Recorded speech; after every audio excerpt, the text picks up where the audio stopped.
এই সূচটা দেখুন, কতটা গুরুত্বপূর্ণ এই সূচ। ওর কতটা ভূমিকা রয়েছে, ও কত রকম ভাবে সাহায্য করতে পারে আমাদের। এর সাহায্যে যদি আপনি চান তাহলে এক সাধারণ কাপড়কে আপনি পোশাকে পরিবর্তিত করতে পারেন। আপনি যদি চান তাহলে অনেক ফুল একসাথে নিয়ে একটা মালা বানিয়ে ফেলতে পারেন বা অলংকার বানিয়ে ফেলতে পারেন। এর সাহায্যে আপনি বাড়িও সাজাতে পারেন। এ হলো অত্যন্ত গুরুত্বপূর্ণ জিনিস। কিন্তু আপনি ভাবুন, যদি এই সূচে এই ছিদ্রই না থাকে, যদি এর সাথে এই সুতোই না জোড়া যায়, তখনও কি এটা এতটাই গুরুত্বপূর্ণ থাকবে? কখনোই না। তখন এটাকে কাউকে কষ্ট দেওয়ার কাজে লাগানো যেতে পারে। দেখুন, একটা অত্যন্ত গুরুত্বপূর্ণ কথা আপনাকে মনে রাখতেই হবে। যে কোনো বস্তু একা তার গুরুত্ব হারিয়ে ফেলে, কোনো কিছুর সাথে তার সম্মান বেড়ে যায়, তার গুরুত্বও বেড়ে যায়। এটা মানুষের ক্ষেত্রেও প্রযোজ্য। যদি আপনি সামনে এগোতে থাকেন এবং একাই এগোতে থাকেন, তাহলে আপনি যাই করে নিন না কেন, আপনি সেই প্রেম, সেই সম্মান, সেই সম্বল পাবেন না। কাউকে নিজের সাথে নিয়ে চলুন, আপনারও মান বাড়বে। কাউকে তার যোগ্য স্থান দিন, আপনারও সম্মান বাড়বে। ঠিক সেইভাবেই যেইভাবে এই সুতোর দ্বারা সূচের সম্মান বাড়ে, আর যেমন প্রেম দ্বারা গুণের মান বেড়ে যায়। তাহলে আসুন আর আমার সাথে ভালোবেসে বলুন, রাধা রাধা। আমরা মনে করি অন্যের উপকার করা, কারোর ভালো করা, কাউকে সাহায্য করা, সেবা করা, দান করা, সুখে দুঃখে কারোর সাথে থাকা, এ হলো আমাদের জীবনের সবথেকে বড় কর্তব্য। এটাই আসল কর্তব্য। কিন্তু এটা কি সত্যি? না। কর্তব্যের জন্য অনেক সময় মানুষকে অনেক অনেক যন্ত্রণা ভোগ করতে হয়।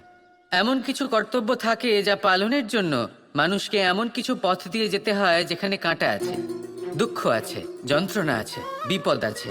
সেটা পার করে তবে ও নিজের কর্তব্যকে পূর্ণ করতে পারে। অন্যের উপকার, ভালো কাজ করা, কাউকে সাহায্য করা, দান করা, সেবা করা, সুখে দুঃখে সঙ্গ দেওয়া, এটা কর্তব্য নয়, এটা হলো আনন্দ। কারণ এতে আপনারই জীবন আরো সুখময় হবে, আপনি আরো সুখ পাবেন, আপনার স্বাস্থ্য আরো ভালো হবে, আপনি জীবনে আরো ভালো ভালো মানুষ পাবেন। আর সব থেকে বেশি যদি এ কিছু বাড়িয়ে তোলে, তাহলে তা হলো প্রেম। তাহলে একে কর্তব্য মনে করবেন না। এ হলো শুধুই সেই পথ যাতে অগ্রসর হয়ে আপনি নিজের জীবন অত্যন্ত সুখময় করে তুলতে পারবেন। তাহলে আপনি এটাই করুন আর আমার সাথে ভালোবেসে বলুন, রাধা রাধা। আপনি কখনো একটা পর্বতকে দেখে থাকবেন। দিনের বেলায় যদি দেখেন এই পর্বতকে, কত সুন্দর দেখতে লাগে। এত বিশাল, এত সুন্দর প্রকৃতির এই দৃশ্য দেখে মনে শুভ চিন্তার উদ্ভব হয়। এবার সেই পর্বতকেই আপনি অন্ধকারে দেখুন, ততটাই ভয়াবহ মনে হয়। এবার এটাই হয় মানুষের সাথেও, আর এটাই হয় অন্য কোনো স্থানের সাথেও। এবার এর কারণ কি? তাহলে কি মানুষের রূপ, তার ব্যক্তিত্বের কোনো মাহাত্ম্য নেই? না, এরকম কখনোই নয়। এর সমস্ত কৃতিত্ব পায় প্রকাশ। শুধুমাত্র এই প্রকাশে আপনার গুণকে, আপনার ব্যক্তিত্বকে, আপনার রূপ আরো উজ্জ্বল করে সংসারের সামনে নিয়ে আসে। তাহলে আপনিও অন্ধকার থেকে প্রকাশের পথে অগ্রসর হন, সেই মানুষগুলোর দিকে অগ্রসর হন, সেই দিশায় অগ্রসর হন যা আপনার ভেতরের গুণগুলিকে, আপনার ব্যক্তিত্বকে সংসারের সামনে আনতে পারে। যদি আপনি তা করতে পারেন, তাহলে আপনি জীবনভর সুখী থাকবেন। আসুন আর আমার সাথে ভালোবেসে বলুন, রাধা। আপনি কখনো সূর্যের আলোকে নিজের হাতের মুঠোর মধ্যে রাখার চেষ্টা করেছেন? আপনি নিশ্চয়ই জানেন যে সেটা সম্ভব নয়। আপনি জলকে কখনো বেঁধে রাখার চেষ্টা করুন, সেটাও সম্ভব নয়। কিন্তু যখন এই সূর্যের প্রকাশ, এই উত্তাপ পৃথিবীতে আসে, তখন ধরিত্রী কি করে? সে সমস্ত বনস্পতির মধ্যে তা ভাগ করে দেয়, তাদের বিকাশের সহায়ক হয়ে ওঠে। আর এই ধরিত্রীকে পুজো করা হয়। একে ধরিত্রী মাতা বলা হয়। সেই রকমই চন্দ্রমা রাত্রে যখন উজ্জ্বল হয়, নিজের আলো বিকশিত করে, তখন পথচারী পথিককে তার পথ দেখায়। সেই জন্য চন্দ্রমাকে দেবতা বলা হয়। ঠিক সেইভাবেই আপনি কখনো এই প্রকৃতিকে বেঁধে রাখার চেষ্টা করবেন না। একে আগলে রাখতে শিখুন, একে ভাগ করে নিতে শিখুন, ঠিক প্রেমেরই মতো। এই প্রেমকে কখনো নিজের হাতের মুঠোয় আবদ্ধ করার চেষ্টা করবেন না, বরং একে মন খুলে ভাগ করে নিতে শিখুন। এটা যদি আপনি শিখে নিতে পারেন, তাহলে নিজেকেও প্রসন্ন রাখতে শিখে যাবেন, অন্যদেরও প্রসন্ন রাখতে শিখে যাবেন। আসুন আর আমার সাথে ভালোবেসে বলুন, দুঃখ কি, ভয় কি? এদের কিছুটা এইভাবে ভাবা যেতে পারে, জীবনে যখনই আপনি কিছু একটা লাভ করবেন, তখন সেটা হারানোর ভয় তার সাথেই চলে আসে। যেমন আপনি যদি ধন অর্জন করেন, ধন হারানোর ভয় তার সাথেই চলে আসে। সম্পত্তি অর্জন করলে সেটা লুট হবার ভয় তার সাথেই চলে আসে। আর এটা জীবনের সাথেও হয়। যেই মুহূর্তে আপনি জন্ম নেন, মৃত্যুর ভয় তার সাথেই চলে আসে। জন্ম না নিলে মৃত্যু কিভাবে হবে? মৃত্যুর ভয় কোথা থেকে আসবে? এবার এই ভয় কি সেটা আপনাকে বুঝিয়ে বলি। এই ভয় যদি মনের মধ্যে থাকে, জীবনে থাকে, তাহলে যা কিছু লাভ করবেন, সুখ, সম্পত্তি, সুবিধা, ধন, এইগুলি লাভ করার একটা আনন্দ থাকে, এদের সাথে জীবনযাপন করার একটা আনন্দ থাকে। এই ভয় সেই আনন্দ আপনার থেকে কেড়ে নেয়। ধরে নিন কাল আপনার মৃত্যু হতে চলেছে। এবার কালকের মৃত্যুর ভয় আজই মনে পুষে রাখলে, তাহলে এই ভয় আজকের সুখ, আজকের শান্তি আপনার থেকে কেড়ে নেবে। ভয় এটাই করে। সেই জন্য মনে রাখবেন, ভয়ের সঙ্গ আপনি ত্যাগ করে দিলে জীবন যাপনের যে সুখ তা চিরকাল আপনার সাথে থাকবে। আসুন আর আমার সাথে ভালোবেসে বলুন, রাধা রাধা। আপনি কখনো কোনো পর্বতে চড়েছেন? কথায় আছে, যখন আমরা পর্বতারোহণ করি, ওপরে ওঠার সময় দুর্ঘটনার সম্ভাবনা কিছুটা কমে যায়। সেখানেই যখন পর্বত থেকে নিচে নামি, তখন দুর্ঘটনার সম্ভাবনা অত্যন্ত বৃদ্ধি পায়। অর্থাৎ নামার সময় আমাদের আরো ভারসাম্য বজায় রাখতে হয়, আরো সাবধানে থাকতে হয়, অর্থাৎ বিবেককে জাগিয়ে রাখতে হয়। এবার জীবনেও সাফল্যের পর্বত আরোহণের সাথে এটাই হয়। যখন আমরা সাফল্যের পর্বত আরোহণ করতে থাকি, তখন এমনি আমাদের লক্ষ্য আমাদের গন্তব্যের দিকে থাকে। আমরা নিরন্তর পরিশ্রম করি, চেষ্টা করতে থাকি, আমাদের মধ্যে সেই উৎসাহ থাকে, সেই সাহস থাকে।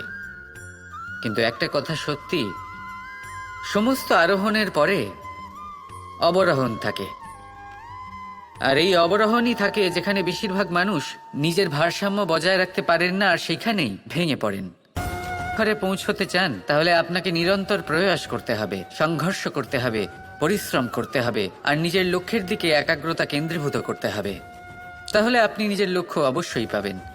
কিন্তু যখন অবরোহণের সময় আসবে, যা নিশ্চিত রূপে আসবেই, তখন আপনাকে সংঘর্ষ করতেই হবে, ধৈর্য ধরতেই হবে, সাবধানে থাকতেই হবে, ভারসাম্য বজায় রাখতেই হবে। এটা হলো অত্যন্ত আবশ্যক, কারণ পরবর্তী সাফল্যের শিখরে আপনাকে পৌঁছতেই হবে, আর তার জন্য আপনাকে সুরক্ষিতভাবে অবরোহণ করতেই হবে, ঠিক কি না? আসুন আর আমার সাথে ভালোবেসে বলুন, রাধা রাধা। প্রসন্নতা এমন এক অনুভূতি যা আমরা সকলে পেতে চাই। এবার এটা ভেবে দেখুন যে আমরা আমাদের প্রসন্নতার জন্য অন্য কাউকে দায়ী কেন করি। আজও এরকম কিছু করেছে, ওর জন্য আমি দুঃখী হয়ে আছি। আজও এমন কিছু করলো যার ফলে আমার মন প্রসন্ন হয়ে উঠল। না, আপনাকে স্পষ্ট করে একটা কথা বলে দিই, আপনার প্রসন্নতা না শুধু আপনার নির্বাচন, না শুধু আপনার হাতে রয়েছে, বরং আপনি নিজের প্রসন্নতাকে নিজেই আকৃষ্ট করেন। দেখুন, এই ফুল, এর সুগন্ধ ছড়ায়, আর এই ফুল নিজের দিকে কীট পতঙ্গদের আকৃষ্ট করে। এবার দেখুন, কীট পতঙ্গ কাদের আকৃষ্ট করে? গিরগিটি বা ব্যাঙ, এরকম কিছু প্রাণীদের। এবার এই যে ফুল, কীট পতঙ্গের জন্য এই যে ফুল, তার বিকাশ হয়, এ আরো প্রস্ফুটিত হয়, ওর বংশ আরো বৃদ্ধি পায়। তাই এর তাৎপর্য হলো সহজ, ফুল উচিত ব্যক্তিকে নিজের দিকে আকৃষ্ট করে। এবার কীট পতঙ্গের কথা বললে তারা কাদের আকৃষ্ট করে? তাদেরই, যারা তাদেরই শিকার করবে, খাদ্যরূপে গ্রহণ করবে। এবার কাকে আপনি নিজের দিকে আকৃষ্ট করতে চান তার নির্বাচন আপনারই। আপনি কি প্রসন্নতাকে নিজের দিকে আকৃষ্ট করতে চান নাকি অপ্রসন্নতাকে করতে চান তার নির্বাচন আপনারই। আপনি জীবনে যা কিছু পাবেন, সুখ, দুঃখ, আশা, নিরাশা, প্রসন্নতা, অপ্রসন্নতা, সবই হলো আপনারই নির্বাচনের পরিণাম। তাহলে সঠিক নির্বাচন করুন আর আমার সাথে ভালোবেসে বলুন, রাধা রাধা। ঘূর্ণিঝড়। যখন এই ঘূর্ণিঝড় আসে তখন প্রচণ্ড বেগে হাওয়া বয়ে চলে। সেই সময় এমন কিছু বৃক্ষ আছে যা কঠিন হয়ে দৃঢ় হয়ে দাঁড়িয়ে থাকে। সেই গাছ যা 10 বছর ধরে বা সহস্র বছর ধরে দাঁড়িয়ে থাকে, তাদেরকে আপনি খুব সহজে নাড়াতে পারবেন না। কিন্তু ঘূর্ণিঝড়, এর প্রভাব এতটাই তীব্র হয়, এর হাওয়াতে এতটাই প্রবল শক্তি থাকে যে এই বৃক্ষগুলিকে উচ্ছেদ করে, সেই বৃক্ষ নষ্ট হয়ে যায়। এবার এমন কিছু বৃক্ষ থাকে যাদের কাণ্ড নমনীয় হয়, খুবই নরম হয়। সেই জন্য যখন জোরে বাতাস বয়, কোনো ঘূর্ণিঝড় আসে, তখন এই বৃক্ষগুলি ঝুঁকে যায়। আর যখন এই ঘূর্ণিঝড় চলে যায়, শান্ত হয়ে যায়, তখন ওরা আবার দাঁড়িয়ে পড়ে। এবার এটাকে আপনি কি বলবেন? কি বুঝবেন আপনি? সুযোগ সন্ধানী? না, বরং এটাই হলো প্রকৃত আদর্শ। যখন আপনার সামনে এমন কেউ থাকেন যিনি আপনার থেকে অনেক শক্তিশালী, তখন তাকে সম্মান করা আপনাকে শিখতেই হবে। তাই মনে রাখবেন, এই সংসারে যখনই দুই শক্তির একে অপরের সাথে সংঘর্ষ হয়, শুধুই বিনাশ হয়। কিন্তু যখন শক্তির সাথে আসক্তি মিলিত হয়, সেখানে সুরক্ষা থাকে, সেখানেই কিছু নির্মাণ হয়। তাই আসুন আর আমার সাথে ভালোবেসে বলুন, রাধা রাধা। ভয়। আমরা ভয়ের বিষয়ে অনেক কথা বলি, ভয়ের থেকে সবসময় দূরে পালাই। কখনো ভেবে দেখেছেন আমরা এই ভয়ের সদ্ব্যবহারও কি করতে পারি না? নিশ্চিত রূপে করতেই পারি।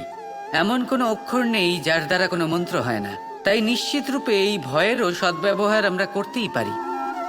নির্ভর করছে আপনার দৃষ্টিভঙ্গির ওপর, আপনার প্রতিক্রিয়ার ওপর। ভয় যখন সামনে আসে, দুটো পথ থাকে।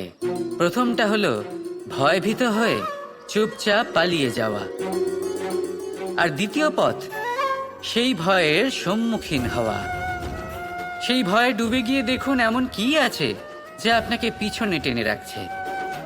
নিজের সাহসকে জাগিয়ে তুলুন, নিজেকে আরো শক্তিশালী বানিয়ে তুলুন, নিজেকে আরো শ্রেষ্ঠ বানিয়ে তুলুন, আর আপনার সামনে যা আছে সব প্রাপ্ত করে নিন। সেই ভয়, আপনি তার থেকে পালিয়ে যেতে চান নাকি তার সম্মুখীন হয়ে নিজেকে আরো শ্রেষ্ঠ বানাতে চান? সেই চয়ন আপনারই, প্রতিক্রিয়া আপনারই, দৃষ্টিভঙ্গি আপনারই। আসুন আর আমার সাথে ভালোবেসে বলুন, রাধা রাধা। কখনো কোনো বনে আপনি আগুন লাগতে দেখেছেন? এমন ভয়ানক আগুন লাগতে পারে সমস্ত বন জ্বালিয়ে দিতে পারে। সেখানে যে বনস্পতি পাওয়া যায়, সেখান থেকে যে ঔষধি পাওয়া যায়, সব কিছু নষ্ট হয়ে যায়। যে পশু পাখি পাওয়া যায়, বেশিরভাগই নিজের প্রাণ হারিয়ে ফেলে, আর যারা বাকি থাকেন তারা নির্বাসিত হন। কিন্তু কখনো ভেবে দেখেছেন এই বনে আগুন লাগে কি করে? ছোট ছোট শুকনো পাতার কারণে, শুকনো ডালের কারণে, সেইগুলো যেগুলো কখনো গাছের অংশ ছিল। সবসময় মনে রাখবেন, গাছ আমরা কুড়ুল দিয়ে কেটে থাকি, কিন্তু গাছ কখনো কুড়ুলের ডগা দিয়ে কাটা যায় না। বরং এই যে হাতলটা আছে, তাতে যে শক্তি লুকিয়ে রয়েছে, এই শক্তির দ্বারা গাছ কাটা হয়। এবার বলুন, এই যে হাতল, এ কি দিয়ে তৈরি হয়? স্বয়ং গাছের দ্বারাই। এর থেকে আপনি কি শিক্ষা পেলেন? যদি কেউ আপনজন হন, যে আপনার কোনো দরকারে লাগছেন, সেই কারণে তাকে নিজের থেকে দূরে করবেন না। যদি তার সাহায্যের প্রয়োজন হয় তাহলে তাকে সাহায্য করুন, যদি তার সঙ্গের প্রয়োজন হয় তাহলে তাকে সঙ্গ দিন। নিঃস্বার্থভাবে আপনজনদের বিকাশের পথে নিয়ে যান। নিজের স্বার্থ অনুসারে আপনজনদের নিজের জীবনে রাখবেন না। আসুন আর আমার সাথে ভালোবেসে বলুন, রাধা রাধা।